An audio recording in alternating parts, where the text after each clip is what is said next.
पश्चिम बंगाल में नई सरकार के गठन और आसनसोल दक्षिण विधानसभा क्षेत्र की विधायक अग्निमित्रा पाल के मंत्री पद की शपथ लेने के बाद रानीगंज सहित पूरे आसनसोल दक्षिण क्षेत्र में भाजपा कार्यकर्ताओं और समर्थकों के बीच उत्साह का माहौल देखने को मिला। भाजपा युवा जिला अध्यक्ष अभीक मंडल के नेतृत्व में भाजपा की ओर से एक विशाल विजय रैली का आयोजन किया गया, जिसमें बड़ी संख्या में महिला एवं पुरुष कार्यकर्ता शामिल हुए। विजय रैली के दौरान भाजपा समर्थक गेरुआ अबीर खेलते हुए नजर आए। पूरे इलाके में उत्सव जैसा माहौल बना रहा। कार्यकर्ताओं ने एक दूसरे को मिठाई खिलाकर जीत की खुशी मनाई तथा जगह जगह लड्डू वितरण किया गया। ढाक ढोल और बैंड बाजे की धुन पर भाजपा समर्थकों ने जमकर नृत्य किया और नए राजनीतिक परिवर्तन का स्वागत किया। इस दौरान भाजपा कार्यकर्ताओं ने विरोध प्रदर्शन के एक प्रतीकात्मक अंदाज में मुख्यमंत्री ममता बनर्जी और तृणमूल कांग्रेस के राष्ट्रीय महासचिव अभिषेक बनर्जी के प्रतीकात्मक पुतले तैयार कर उन्हें विभिन्न क्षेत्रों में घुमाया। कार्यकर्ताओं ने राज्य में राजनीतिक बदलाव को जनता की जीत बताते हुए भाजपा सरकार के प्रति अपना समर्थन व्यक्त किया। विजय जुलूस को लेकर प्रशासन भी पूरी तरह सतर्क नजर आया। किसी भी प्रकार की अप्रिय घटना से बचने के लिए पुलिस प्रशासन की ओर से भारी संख्या में पुलिस बल की तैनाती की गई थी।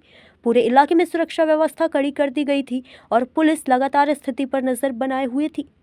इस मौके पर भाजपा युवा जिला अध्यक्ष अभीक मंडल ने कहा कि क्षेत्र की आम जनता लंबे समय से परिवर्तन चाहती थी और अब वह परिवर्तन आ चुका है। उन्होंने कहा कि भाजपा सरकार विकास की राजनीति में विश्वास करती है और आने वाले समय में पश्चिम बंगाल में रोजगार, उद्योग और बुनियादी विकास के क्षेत्र में तेजी से काम होगा। उन्होंने आगे कहा, भाजपा केवल वादों की राजनीति नहीं करती बल्कि विकास के जरिए लोगों का विश्वास जीतती है। यह जीत केवल भाजपा की नहीं बल्कि पश्चिम बंगाल की आम जनता की जीत है। अब राज्य में युवाओं को नई दिशा और नए अवसर मिलेंगे।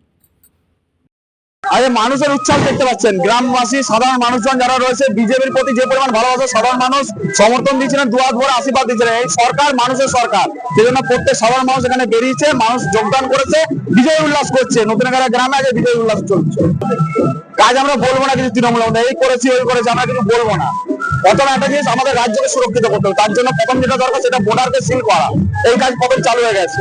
আর যা যা কাজ হবে এগুলো তো বলার কিছু নেই, আপনারা জানতে পারেন প্রত্যেকটা কিছু।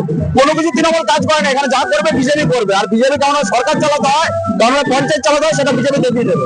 বিধানসভার বিধায়িকা আমাদের কাছে পরম সৌভাগ্য, তিনি এমএলএ, সাথে তিনি আমাদের রাজ্যের ক্যাবিনেট মিনিস্টার। এটা পরম সৌভাগ্যের বিষয়। তিনি ইন্ডাস্ট্রিয়াল মিনিস্টার। আমরা এখানকার দরকার যুবক যুবক যারা রয়েছে তাদের জন্য আগামী দিন অনেক সৌভাগ্যের। মানুষকে বলবো দুয়ারগুলো আপনারা আশীর্বাদ করে দেন। এবার বিজেপির পালা, বিজেপি আপনাদের জন্য কি করছে এটা খালি দেখতে থাকুন, বলার কিছু নাই। মানুষকে বিজেপি যে সকল প্রতিশ্রুতি দিচ্ছিল সেগুলো প্রত্যেকটা পূরণ করবে। কালকের মধ্যে মুখ্যমন্ত্রী শপথ গ্রহণ করে নিচ্ছে, আর 7-8 দিনের মধ্যে সবকিছু পূরণ হওয়ার সম্ভাবনা রয়েছে। একটা কথা বলবো, মমতা ব্যানার্জির কথা বাদ দিন, ওনার কোনো রাজনৈতিক যোগ্যতা নেই, না উনি এমএলএ আছে না আছে এমপি।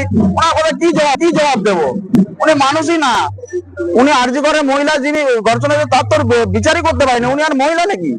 আর উনি জোট করবে সিপিএম তৃণমূল কংগ্রেস, ও তো অনেক আগে থেকে 24 আমরা কি দেখেছিলাম, সিপিএম তৃণমূল কংগ্রেস সবাই মিলে জোট করে বলে লড়েছিল মোদির বিরুদ্ধে। কি হয়েছিল?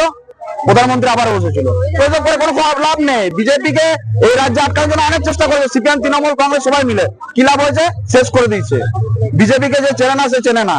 আর বিজেপি এমন একটা সাংগঠনিক দল, তৃণমূল এখন মায়ের গর্বে আছে, এটুকু বলে রাখ। উনি মমতা ব্যানার্জি অভিষেক ব্যানার্জি বলেছিল আমাদের ভারতবর্ষের স্বরাষ্ট্রমন্ত্রীকে কোমরে রশি বেঁধে ঘোরাবে। ওই স্বপ্ন তো পূরণ হলো না। আমাদের 11 বছর স্বপ্ন ছিল মমতা অভিষেককে ঘোরাবে, আজ পূরণ করে নিল। এটা আমাদের মায়ের মন্দির রয়েছে, আমরা শেষ করবো মন্দিরে কি। আমার নাম হচ্ছে অভিক মন্ডল, আসানসোল জেলা। रानीगंज से सत्यनारायण सिंह की रिपोर्ट।